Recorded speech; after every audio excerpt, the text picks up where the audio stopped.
Greetings YouTube, this is the Garage Autonomist. I'm actually done with the last installment for Deepening Fault Lines, but I may not post it until the weekend, most likely Sunday. I have some maintenance to take care of on my PC. Things are getting tight in terms of hard drive space, and there are some library files that seem to be corrupted in my OS. And I need to look into that because it's been crashing my video editing application lately, which delays the work progress. Now, you can stop with the anti-Linux open source cracks. I did set up the latest version of Windows Movie Maker on my Windows partition, and I still need to make a virtual machine that runs Mac so I can start doing work using Premiere or Final Cut Pro. In the meantime, I want to talk about who are the pro-blacks, an idea for a series I planned on doing back in late fall, but changed my mind. I think what I really want to do is make a very long intro to give a historical account of how I see the root of where the black liberation struggle began, how it branched out, then ultimately faded out into what we now label as pro-black, which is, in my opinion, a sad fucking derivative. Then I want to do an episode as a follow-up, what is known as the black radical tradition, or black left. Why did it disappear, and why it is needed today? I'm thinking about doing these two future videos because ignorance abounds, not only from the predominant white reactionaries of social media, but from those users who are black as well, and surprisingly, from those who identify as being pro-black, or supposedly black conscious. You knew that this was coming sooner or later. For instance, earlier this week, I heard an idiot who happened to identify himself as pro-black asking how another black man and YouTuber could be pro-black and identify themselves as humanists and a supporter of LGBT people. Then this same two-legged mollusk asks of the other black YouTuber, how can he be pro-black and be married to a non-black woman? Of course, this coward did not ask the YouTuber these questions directly. Instead, he just asked these questions to his own viewing audience on YouTube and his dumbass zombies who listen to him on Blog Talk Radio, or rather, as I call it, Hood Rat Technology Radio, because it blows me away that you idiots pay $40 a month to still sound like shit, as if you are talking from a can. Oh, just nigga technology anyway. Well, excuse me for being into computers and shit, alright? First of all, motherfucker, just because you put a two-way page in the middle of your desk, don't make it a computer. It's a two-way pager, alright?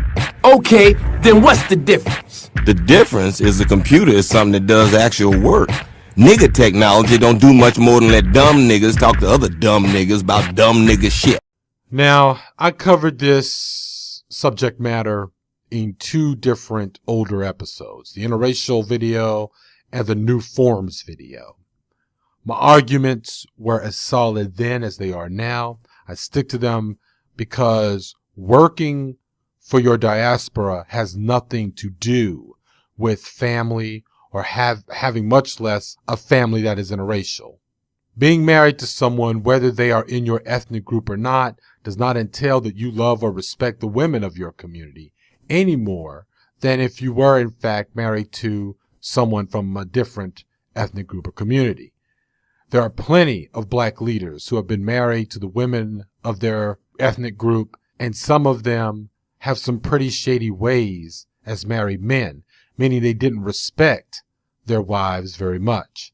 Elijah Muhammad certainly did not, nor did he respect young black girls and their physical autonomy.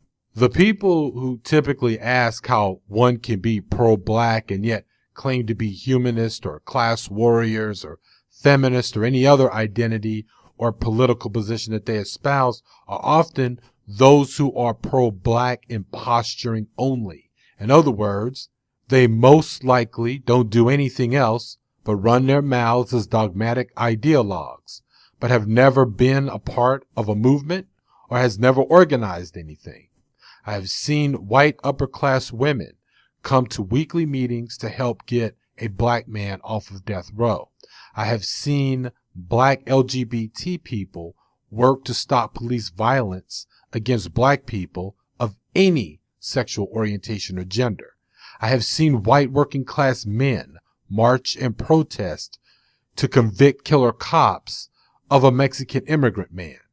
Ask how these people can be who they are and be for black people. See, a bunch of low intel do-nothing would be the only ones to say shit like this. I bet if all the black folks became exactly the kinds of people these idiots envision to be as our leaders, they'd still be the ones sitting on the sidelines, talking shit, making BTR shows, fucking YouTube videos, and saying black people aren't doing anything right because XYZ. Seriously, we need to just act like these motherfuckers don't exist. Which is the reason why I'm not naming this mollusk's name. Lastly, I want to give a shout out to John De La Logica, who's now known as Do You Like Apples? I don't know why he changed his name. But anyway, I want to give a huge shout out to him for a recent Google Hangout that he did with a dude who, a young brother who they weren't exactly in lockstep or on the same page on a lot of issues, but carried on a really good conversation, a really good debate. It's almost embarrassing, really, to have to give credit to black YouTubers for doing newsy bridge building stuff using social media, because the standard of the way that I've seen African Americans using social media to talk to each other or to talk about anything has fallen so incredibly low. And because of that, you have to say good work on something that should simply be fucking normal. So keep up the good work, John. That was a really good episode. I had to look at it in chunks. I'm not huge on like 2-3 hour type shows, but that's just me. Now, on that note, I do hope that John continues on and have other guests. I know that you have a beef with New Possibilities, and I'm not trying to put y'all on the spot or nothing, but I really like y'all to do like a hangout live together where y'all are just chopping shit up, even if it becomes a debate. Lastly, I got to give a shout out to Big J Triple X for making me laugh this past weekend when he talked about the subject matter of polygamy as it was talked about by the YouTube channel Talk Real Solutions. I think that's what they're called. I've never heard of them before. I never looked at their show until after I heard the Big J episode. Again, they kind of do these long episodes, so I had to kind of cut that down. I had to look at it for about an hour and a half or something like that, and then come back and look at the last hour and a half of the video. Now, I think I may want to do a video dedicated to the subject myself of polygamy because, one, I think it's a myth that polygamy even exists in the black community. For polygamy to happen, you need for there to be a committed relationship between the male and the multiple women involved, and they all need to know of each other's existence. All right? And they need to be wedded. Now, the state not recognizing their union or seeing it as even legal is another subject altogether. But to call a marriage polygamous means that it needs to be a marriage period and not a group of baby mamas fighting over some random idiot's $42,000 annual income.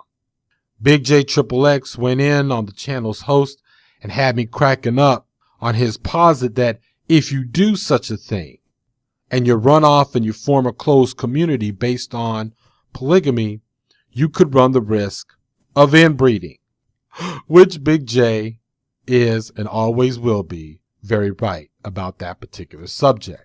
I even have to say that right now, with the inner city community going at the rate it's going, I think we run the risk of that. I have a friend of mine who is a family court lawyer in Philly, and the dude ran a story past me about 10 years ago where a young lady was trying to take her baby's father to court for child support, And of course, he demanded a paternity test, which he should not have done.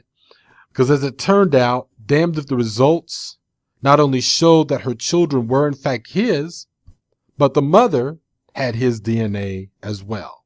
The next week, when the girl's mother came in to the court, she had to admit that the silver fox that was messing around with her 20-something-year-old daughter was indeed an old lover of hers. And now, as it turned out, he was her daughter's father. So I guess hillbillies don't have that hold on the stereotype anymore. I mean, shit, what's next? Black male mass shooters? As I said, I might talk about the myth of polygamy in the black community. So look out for that. But, don't hold your breath. I got so many other things that I'd much rather talk about beforehand. So, all right, this is the Garage Autonomist. Peace.